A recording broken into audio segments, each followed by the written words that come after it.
Le coup caché de toujours, gagner. Salut les esprits curieux, comment allez-vous? Aujourd'hui, nous allons faire quelque chose de différent. Nous allons plonger dans un sujet que nous pensons tous connaître, mais nous le ferons à travers une descente vertigineuse par 5 niveaux de connaissances, chacun plus profond et révélateur que le précédent. Le thème est la victoire, le succès, l'implacable besoin humain de gagner. Nous le ressentons tous, nous le recherchons tous. Mais vous êtes-vous déjà arrêté pour penser à son véritable coût, au prix que nous payons pour être toujours au sommet? Et croyez-moi, ce voyage en profondeur en vaut la peine, car cette impulsion, cette soif de victoire n'est pas triviale. C'est l'une des forces les plus puissantes qui façonnent nos vies, nos décisions et de fait toute notre civilisation. Je vous fais une promesse, lorsque nous arriverons au dernier niveau à la fin de cette vidéo, le mot succès aura pour vous une signification entièrement nouvelle et beaucoup plus profonde. Commençons par le niveau 1, la surface du connu. Qu'est-ce qui nous vient immédiatement à l'esprit à propos de la victoire? Simple, cela fait incroyablement du bien. C'est l'euphorie des applaudissements, la reconnaissance, la médaille sur la poitrine. Au fond, c'est une sensation de validation. C'est notre cerveau qui nous dit « tu as bien agi, tu es compétent, tu as de la valeur ». C'est l'une des émotions les plus puissantes que nous puissions expérimenter. Bien sûr, il y a aussi l'aspect le plus populaire et visible, les récompenses tangibles. L'argent, le statut social, les opportunités qui s'ouvrent soudainement quand vous êtes le gagnant. Et cette recherche de récompense affecte notre comportement quotidien. C'est la raison pour laquelle vous étudiez tard, pour laquelle vous vous entraînez 1 heure de plus, pour laquelle vous vous battez pour cette promotion au travail. Pensez à un exemple universel, la sensation que vous avez en gagnant une partie de simple jeu de société avec des amis ou en famille. Cette petite décharge de joie, ce bref moment d'être le meilleur, cette impulsion est la même, à petite échelle, que celle qui anime les athlètes olympiques. Et il y a un troisième fait fondamental. Notre société adore les gagnants. Nous racontons leurs histoires dans des films, écrivons des livres sur eux, leur érigeons des statues. Ce sont nos héros culturels. Mais d'où vient tout cela? Son origine est très ancienne. Nous devons nous tourner vers notre propre évolution en tant qu'espèce. Imaginez un instant nos ancêtres dans la savane. L'individu qui était le meilleur chasseur, le plus fort ou le plus intelligent, n'obtenait pas seulement plus de nourriture. Il obtenait le respect du groupe, plus de sécurité et, de manière cruciale, une plus grande probabilité de transmettre ses gènes. Notre cerveau est fondamentalement câblé avec ce logiciel de survie.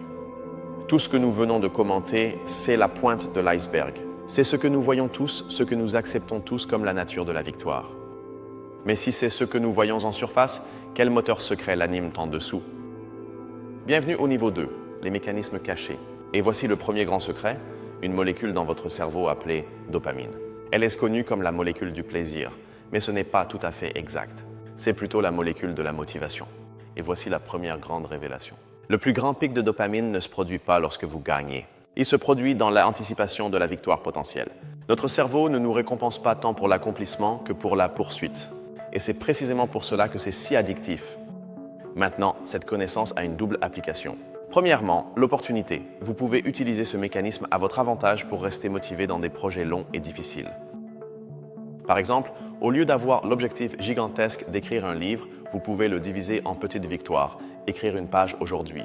Chaque fois que vous atteignez ce mini-objectif, votre cerveau vous donne une petite récompense de dopamine, une impulsion chimique qui vous encourage à continuer. Vous êtes littéralement en train de pirater votre propre système de motivation. Mais bien sûr, il y a l'autre face de la médaille, le risque. Comprendre ce mécanisme vous permet de voir le danger dans de nombreuses situations de la vie moderne. La boucle de dopamine due à l'anticipation d'une récompense est le moteur exact derrière la dépendance aux jeux d'argent ou aux réseaux sociaux. L'émotion n'est pas dans ce que vous voyez, mais dans la possibilité de la prochaine notification, du prochain « j'aime ». C'est le même système, mais utilisé pour vous tenir accroché. Maintenant, parlons d'un second processus, régi par une règle invisible que nous suivons tous sans nous en rendre compte. C'est la règle de la comparaison sociale. Cette règle, gravée dans notre cerveau, dit ceci: « Mon succès ne se mesure pas dans le vide, mais par rapport aux autres. Il ne nous suffit pas de bien faire, nous devons faire mieux que la personne d'à côté. » Je vous donne un exemple que vous avez sûrement ressenti. Imaginez qu'on vous donne une augmentation de salaire. Vous vous sentez super bien. Mais le lendemain, vous apprenez que votre collègue a reçu une augmentation 2 fois plus importante. Soudain, votre victoire ressemble à une défaite. C'est la comparaison sociale à son paroxysme. Ceci nous mène à une structure interne de notre pensée, la tendance à voir le monde comme un jeu à somme nulle. Cette idée est liée à ce que les psychologues appellent le biais de somme nulle. c'est la croyance intuitive, mais souvent incorrecte, que pour que je gagne, quelqu'un d'autre doit perdre. Pensez-y comme un défaut de fabrication dans notre logiciel mental. Cela vient d'une époque où les ressources, comme la nourriture ou le territoire, étaient finies. Si une autre tribu obtenait le meilleur point d'eau, la nôtre le perdait. Notre cerveau applique par défaut cette logique ancestrale à des situations modernes où ce n'est pas toujours vrai. Alors, comment pouvons-nous le contrecarrer? Il existe une stratégie mentale très puissante. Recherchez activement les jeux à somme non nulle ou, pour le dire plus simplement, les situations où tout le monde peut gagner. La prochaine fois que vous ressentirez cette pointe d'envie ou de compétition, arrêtez-vous une seconde. Reconnaissez que vous pourriez être pris au piège de la somme nulle. Et demandez-vous, le succès de cette personne me retire-t-il vraiment quelque chose à moi? Vous serez surpris de la fréquence à laquelle la réponse honnête est non. En fait, cette idée de compétition publique vient de très loin. Pensons aux anciens Grecs et à leur concept d'agone. Agone signifie lutte, compétition. Toute leur société, des Jeux olympiques à leur festival de théâtre, était basée sur des compétitions publiques pour démontrer l'excellence et gagner l'honneur. Et voici une leçon pratique pour aujourd'hui. Nous avons culturellement hérité de cette idée que notre valeur doit être constamment démontrée dans une arène publique. Mais notre vie n'est pas les anciennes Olympiades. Et peut-être, juste peut-être, n'avons-nous pas besoin de rivaliser à tout moment. Tout cela nous mène à une déduction clé pour la vie réelle, un principe qui émerge de tous ces mécanismes. Et la règle générale est la suivante. Le succès externe ne garantit pas la satisfaction interne. L'émotion de gagner est temporaire, mais la pression pour regagner est constante. C'est comme un tapis roulant qui accélère chaque fois que vous atteignez la fin. Alors, la prochaine fois que vous poursuivrez un objectif de toutes vos forces, posez-vous cette question cruciale. Est-ce que je poursuis la réalisation en soi ou est-ce que je poursuis la sensation que je crois que cette réalisation me procurera? Comprendre cette différence peut tout changer. Comprendre ces moteurs cachés n'a pas pour objectif que vous cessiez de vouloir vous améliorer ou atteindre des objectifs. L'objectif est que vous soyez plus intelligent, plus conscient et, surtout, plus sain dans votre façon de rivaliser. Mais si vous pensiez que c'était déjà clair, préparez-vous, car ici l'histoire devient un vrai chaos. Nous entrons dans le niveau 3, le chaos de la réalité, les débats et les complexités. Et ici, nous nous heurtons à la première grande controverse. Notre obsession de gagner est-elle un moteur de progrès pour l'humanité ou une source de toxicité qui nous rend malades? En gros, il y a deux camps. Un camp soutient que la compétition tire le meilleur de nous, qu'elle stimule l'innovation, la technologie et l'excellence. L'autre camp affirme qu'elle crée des sociétés pleines d'anxiété, où la collaboration se flétrit et la santé mentale s'effondre. Et ce qui est en jeu est fondamental. Pour le premier groupe, ce qui est risqué si nous cessons de concourir, c'est l'avancement en tant qu'espèce. Pour le second, ce qui est risqué si nous continuons sur cette voie, c'est notre bien-être en tant qu'espèce. Maintenant, nous allons défier une croyance populaire qui y est fortement liée. L'idée que nous vivons dans une méritocratie, un système où le succès revient à ceux qui le méritent le plus par leur effort et leur talent.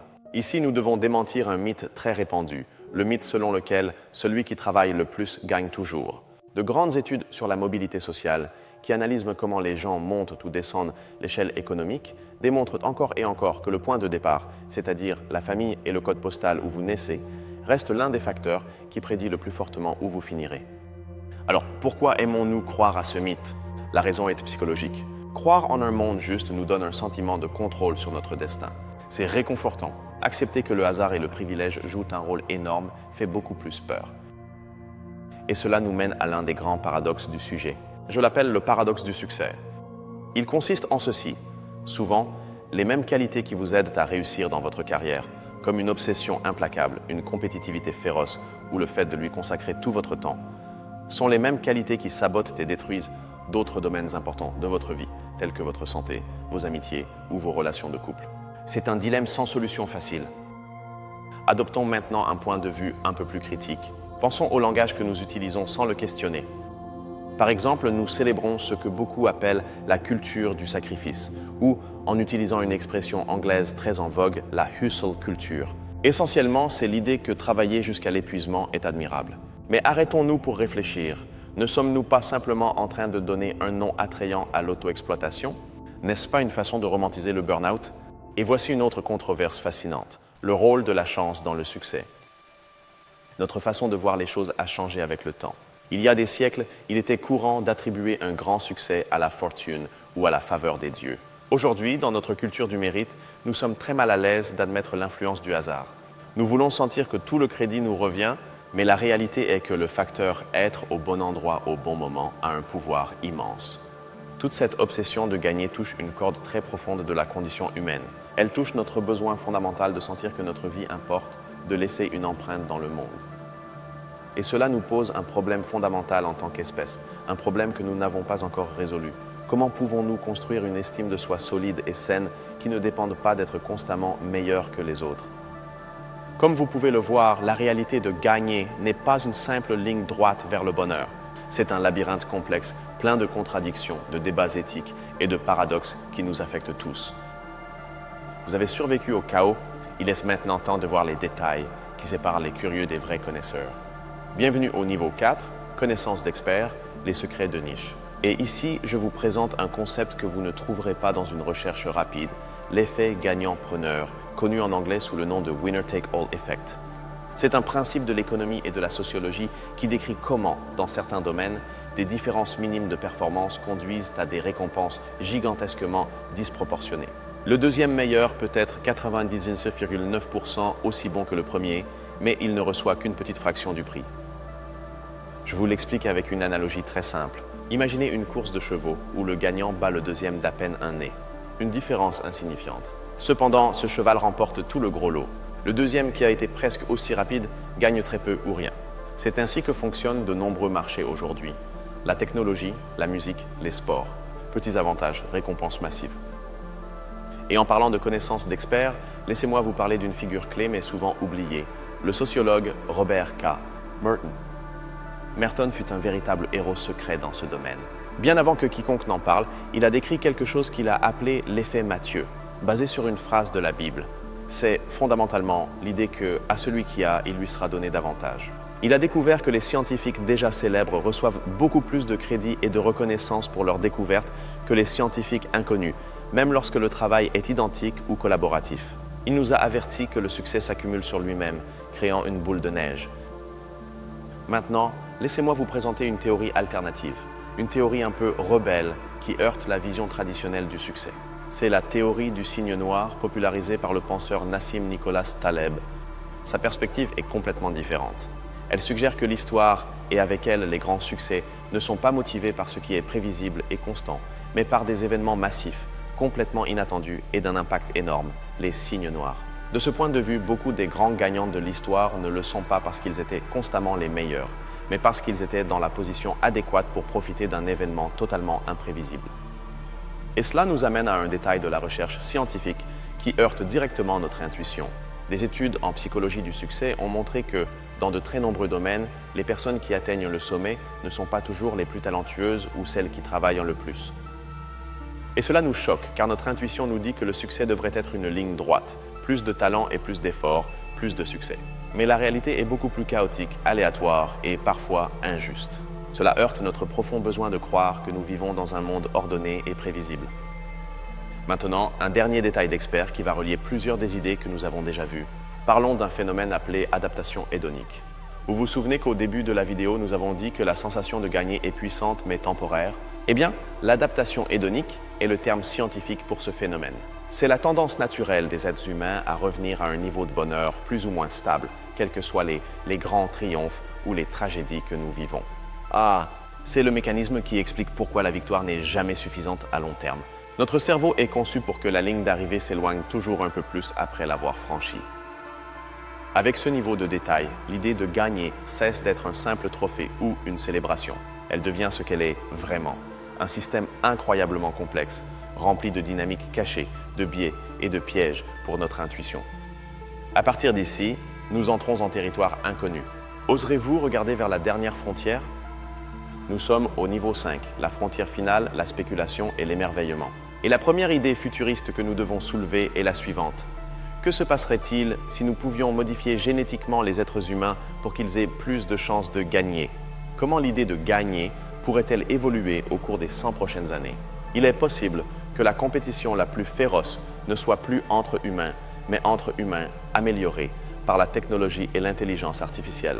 Que signifiera gagner lorsqu'une machine pourra surpasser n'importe quelle performance humaine dans n'importe quel domaine imaginable? Et c'est ici que la science se heurte à ses propres limites.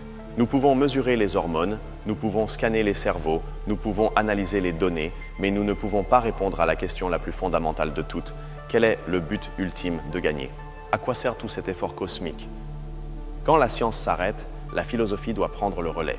Des penseurs comme les philosophes stoïciens de l'ancienne Grèce et de Rome, par exemple, nous diraient que nous avons joué au mauvais jeu depuis tout ce temps, que la vraie victoire n'est pas externe contre d'autres personnes, mais interne, la victoire sur nos propres impulsions incontrôlées, nos peurs et nos désirs insatiables. Et voici une implication qui peut donner le vertige. Pensez-y une seconde. Si notre conscience, notre moi, est simplement le produit d'un cerveau qui a été sculpté par des millions d'années d'évolution dans un seul but, survivre et se reproduire, c'est-à-dire gagner le jeu évolutif, notre quête de sens et de but est-elle quelque chose de réel, ou est-ce seulement un sous-produit sophistiqué de cette impulsion primaire? Cette question est directement liée à l'avenir de l'humanité. Notre obsession de la compétition où l'un gagne et l'autre perd est à l'origine de bon nombre de nos plus grands problèmes mondiaux, des tensions géopolitiques à la crise climatique qui est une lutte pour les ressources. Par conséquent, apprendre à changer le jeu, à évoluer d'une mentalité de « je gagne, tu perds » à une de « soit nous gagnons tous, soit nous perdons tous » pourrait être la compétence clé, la seule vraiment importante, qui déterminera notre survie et notre prospérité en tant qu'espèce sur cette planète. Et voici la dernière idée, l'affirmation la plus provocante de tout ce voyage. Peut-être que le plus grand prix que nous payons en étant obsédés par la victoire est que nous perdons la capacité de nous demander si nous jouons le bon jeu. Nous sommes devenus experts en stratégie pour gagner, mais nous avons complètement oublié de demander pourquoi nous jouons. Et avec cette question résonnant dans l'air, notre descente à travers les 5 niveaux de connaissance est terminée. Maintenant, prenons un instant pour respirer et contemplons le tableau complet que nous avons parcouru. Au début de cette vidéo, nous avons commencé par une idée très simple et familière, la joie pure et excitante de gagner une partie. Rappelez-vous ce sentiment, cette célébration simple, ce moment d'euphorie. Maintenant, mettez cette idée en contraste direct avec la dernière que nous avons explorée. La possibilité que l'avenir même de l'humanité dépende de notre capacité à transcender cette même idée de gagner. Nous avons voyagé de la dopamine dans notre cerveau au dilemme éthique de l'édition génétique, de la psychologie de la comparaison à la philosophie du but. Ce fut une incroyable transformation d'une idée simple en un univers de complexité. Et maintenant, la question est pour vous. De tout ce voyage, quelle idée, quel concept, quel niveau vous a le plus marqué et a changé, ne serait-ce qu'un peu, votre façon de voir le succès? Je tiens à vous remercier sincèrement pour votre temps, votre attention et votre curiosité d'être arrivé jusqu'à la fin de ce voyage si profond. J'adorerais lire vos réflexions dans les commentaires. Cette chaîne est un dialogue, pas un monologue, et votre perspective enrichit toute cette communauté. Si ce type d'immersion profonde vous passionne autant que moi, pensez à vous abonner pour ne pas manquer la prochaine aventure.